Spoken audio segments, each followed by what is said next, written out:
April महिन्याच्या पहिल्या आठवड्यात या कमिटीने आपलं कामकाज पूर्ण करावं आणि आम्हाला कर्जमाफी कशी करायची, त्याचे काय निकष ठरवायचे या संदर्भातला एक अहवाल द्यावा आणि या अहवालावर कर्जमाफीच्या संदर्भातला जो निर्णय आम्हाला करायचा आहे तो 3 महिन्यात म्हणजे 30 जून 2026 पूर्वी करण्याचा आम्ही निर्णय केलेला आहे। त्यामुळे आता सगळे टप्पे आम्ही या ठिकाणी ठरवलेले आहेत। सगळ्या नेत्यांशी आमची चर्चा झाली, अतिशय सकारात्मक चर्चा झाली।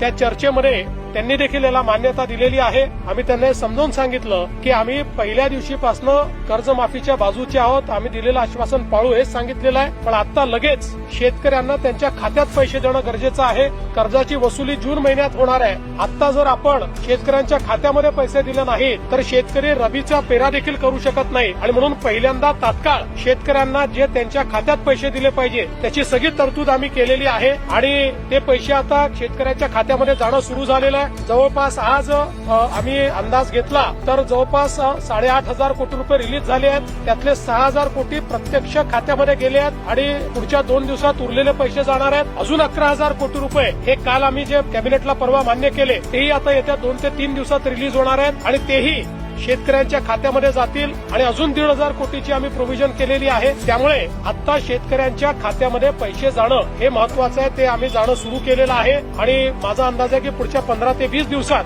90% शेतकऱ्यांच्या खात्यात हे पैसे पोहोचून जातील। 10% कदाचित अनेक वेळा आम्हाला अनुभव आहे, खात्याच्या अडचणी असतात, त्या जाऊन सोडवाव्या लागतात, मल्टिपल खाती असतात, अशा प्रकारच्या गोष्टी असतात। त्यामुळे तेही आम्ही त्यांचेही जे बाकी 10% आहेत त्यांचेही आम्ही त्या ठिकाणी पूर्ण करू।